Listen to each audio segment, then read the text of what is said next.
ഇന്ന് ഞാനിവിടെ വന്നിട്ടുള്ളത് ഒരു ഈസി ആയിട്ടുള്ളൊരു സ്നാക്കായിട്ടാണ്. ബ്രെഡും കോഴിമുട്ടയും വീട്ടിലുണ്ടെങ്കിൽ നമുക്ക് വളരെ പെട്ടെന്ന് സിമ്പിളായിട്ട് തയ്യാറാക്കാൻ പറ്റിയൊരു സ്നാക്കായിട്ടാണ് വന്നിട്ടുള്ളത്. അപ്പോൾ വളരെ സിമ്പിളാണ് ഈ ഒരു സ്നാക്ക് തയ്യാറാക്കി എടുക്കാൻ വേണ്ടിയിട്ട്.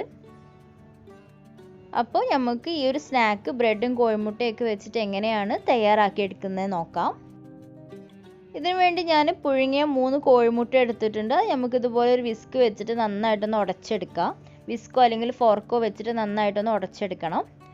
അപ്പോൾ ഞാനിത് ഇതുപോലെ ചെറുതായിട്ട് ഉടച്ചെടുത്തിട്ടുണ്ട്. ഇനി നമുക്ക് ഇതിലോട്ടുള്ള ഫില്ലിങ് തയ്യാറാക്കാം. അതിന് വേണ്ടി ഒരു പാൻ എടുത്തിട്ടുണ്ട്.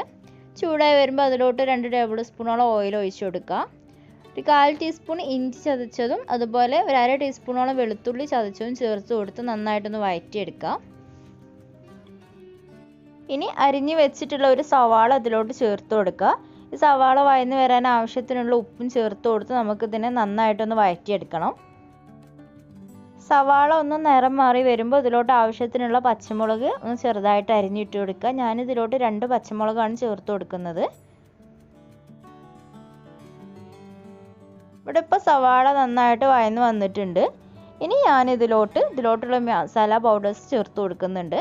1/4 ടീസ്പൂണോളം മഞ്ഞൾപ്പൊടിയും 1/2 ടീസ്പൂണോളം മല്ലിപ്പൊടിയും 1 നുള്ള് ഗരം മസാല പൗഡറും 1/2 ടീസ്പൂൺ മുളക് പൊടിയും 1/4 ടീസ്പൂണോളം കുരുമുളക് പൊടിയും ചേർത്ത് കൊടുക്കുന്നുണ്ട്. നിങ്ങൾക്ക് ഇതിലോട്ട് വേണമെങ്കിൽ ചിക്കൻ മസാലയോ അല്ലെങ്കിൽ എഗ് മസാലയൊക്കെ ഉണ്ടെങ്കിൽ ചേർത്ത് കൊടുക്കുക. ഞാനതൊന്നും ചേർത്ത് കൊടുക്കുന്നില്ല. നന്നായിട്ടൊന്ന് വഴറ്റിയെടുക്കാം.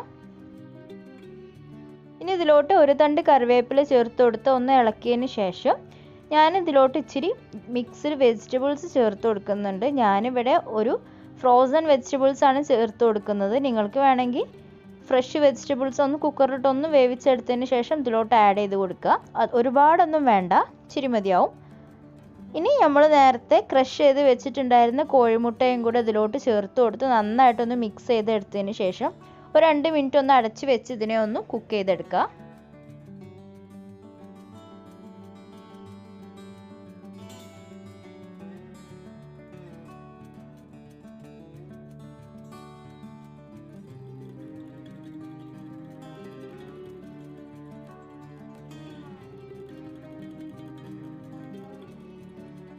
ഇപ്പോൾ ഫില്ലിങ് ഇവിടെ റെഡി ആയിട്ടുണ്ട്. ഞാനിതിലോട്ട് ഒരു പിടി ചപ്പും കൂടെ ചെറുതായിട്ടൊന്ന് കട്ട് ചെയ്തിട്ട് കൊടുക്കുന്നുണ്ട്.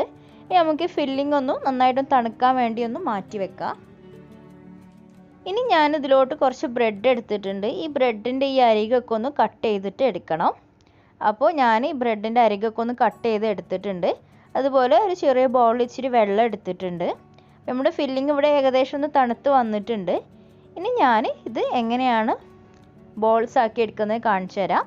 ഇതിൽ നിന്ന് ഒരു ബ്രെഡ് എടുത്തിട്ട് ചെറുതായിട്ടൊന്ന് നനച്ച് കൊടുക്കുക. ഒരുപാട് നനച്ച് കൊടുക്കരുത്, ചെറുതായിട്ടൊന്ന് നനച്ച് കൊടുത്തതിന് ശേഷം നന്നായിട്ടൊന്ന് പ്രസ് ചെയ്തിട്ട് എടുക്കണം.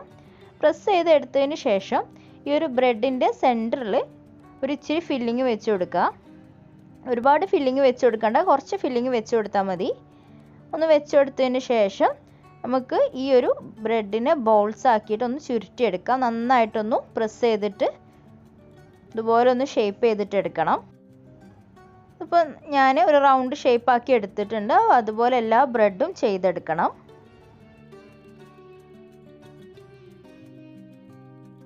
അപ്പോൾ എല്ലാ ബ്രെഡും ഞാൻ ഇതുപോലെ ബോളാക്കി മാറ്റിയെടുത്തിട്ടുണ്ട്. ഇനി ഇതൊരു സൈഡിലോട്ട് മാറ്റി വെച്ച് നമ്മൾ നേരത്തെ അരിക് കട്ട് ചെയ്ത് മാറ്റി വെച്ചിട്ടുണ്ടായിരുന്ന ആ ഒരു പീസ് ഞാനൊരു മിക്സിയുടെ ജാറിലിട്ടൊന്ന് ക്രഷ് ചെയ്തെടുക്കുന്നുണ്ട്. അപ്പോൾ ഇതുപോലെ ഒന്ന് പൊടിച്ചെടുത്തിട്ടുണ്ട്. ഇനി നമ്മൾ നേരത്തെ തയ്യാറാക്കി വെച്ചിട്ടുണ്ടായിരുന്ന ആ ഒരു ബോൾ ഈ ബ്രെഡ് ക്രംസ്, ഈ പൊടിച്ചെടുത്തിട്ടുള്ള ഈ ഒരു ബ്രെഡിൻ്റെ പൊടിയിലിട്ടിട്ട് ഇങ്ങോട്ട് ചുറ്റിച്ചെടുക്കുക. ഒരുപാട് പ്രസ് ചെയ്യരുത് കേട്ടോ, ജസ്റ്റ് ഒന്ന് മുകളിലൊന്ന് ആ ബ്രെഡ് ക്രംസിലൊന്ന് റോൾ ചെയ്തെടുത്താൽ മതിയാകും. ഇതുപോലെ എല്ലാ ബോൾസും ഒന്ന് റോൾ ചെയ്തെടുക്കുക. ഇനി ഇതിനെ നമുക്കൊരു 5 മിനിറ്റ് ഒന്ന് ഫ്രിഡ്ജിൽ വെച്ചിട്ടൊന്ന് തണുപ്പിക്കാം. അപ്പോൾ ഇതൊന്ന് തണുത്ത് വന്നിട്ടുണ്ട്. ഞാനിതിനെ എണ്ണ ചൂടായി വരുമ്പോൾ നന്നായിട്ട് ചൂടായിട്ടുള്ള ഓയിലൊന്ന് ഫ്രൈ ചെയ്തെടുക്കുകയാണ് ചെയ്യുന്നത്.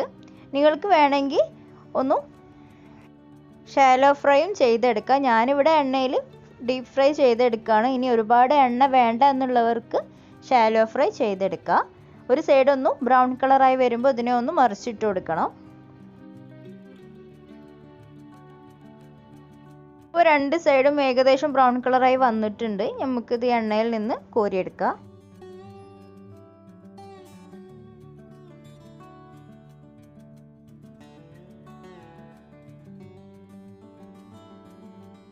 അപ്പോൾ നമ്മുടെ ബ്രെഡും കോഴിമുട്ടയും വെച്ചിട്ടുള്ള നല്ല ഈസിയും സിമ്പിളായിട്ടുള്ള സ്നാക്ക് ഇവിടെ റെഡി ആയിട്ടുണ്ട്.